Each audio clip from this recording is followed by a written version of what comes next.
I'm Jay, and today we're going to be talking about everybody's favorite subject, war. Some may say that war never changes, but they'd be dead wrong.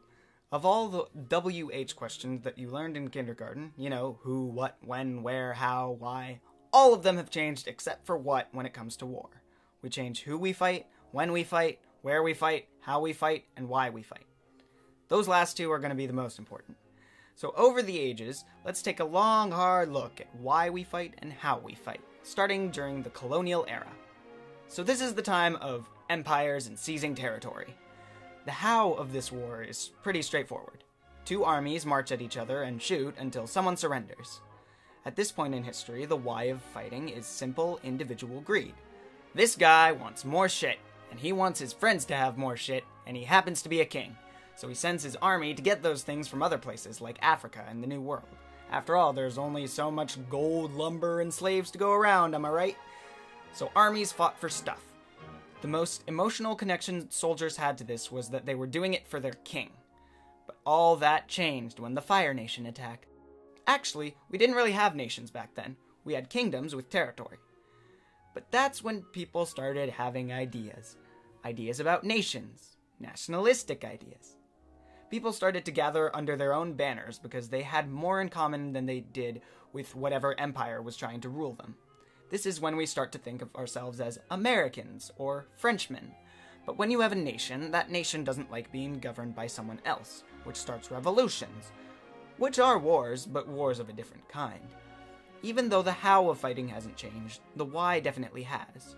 Now, instead of fighting for the king, these people are fighting for more idealistic reasons.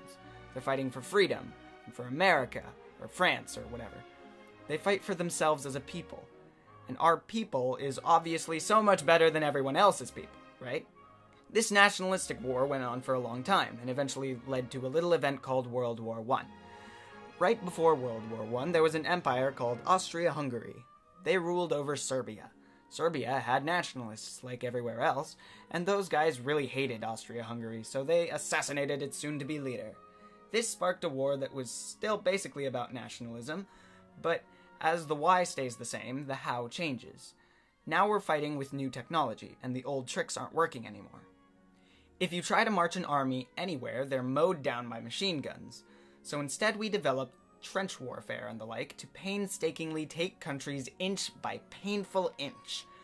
War becomes more technology-based, and it'll stay that way until World War II ends. Speaking of World War II, the why doesn't change completely, but rather evolves to include race and religion.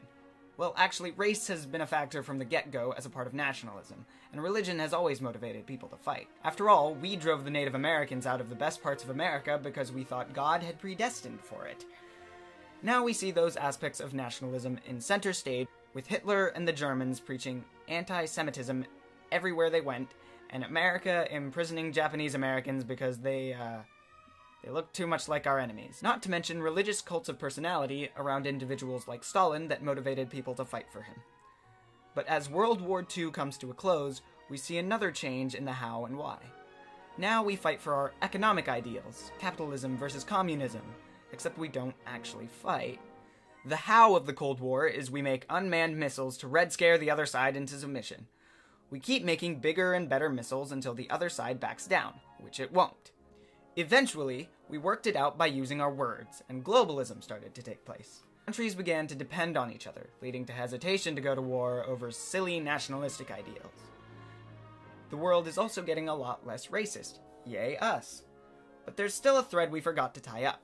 Religion becomes the new why of war. During the Cold War, America made a few blunders, like giving weapons to religious extremists because they wanted to fight Soviets. After that, they wanted to fight us, and they found more people who wanted to fight us. We're not all that popular. And all banded together into what we call a terrorist group.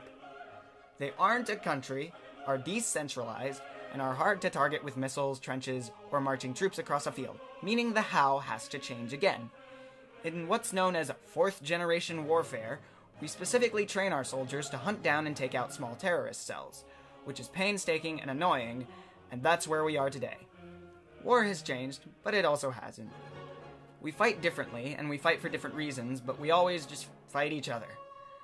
though we live in a world that may seem to be more divided than ever, I think that we are slowly but surely running out of reasons to fight each other. Or that's what I hope anyways. This has been J-Maniac on the how and why of war, and I'll see you later.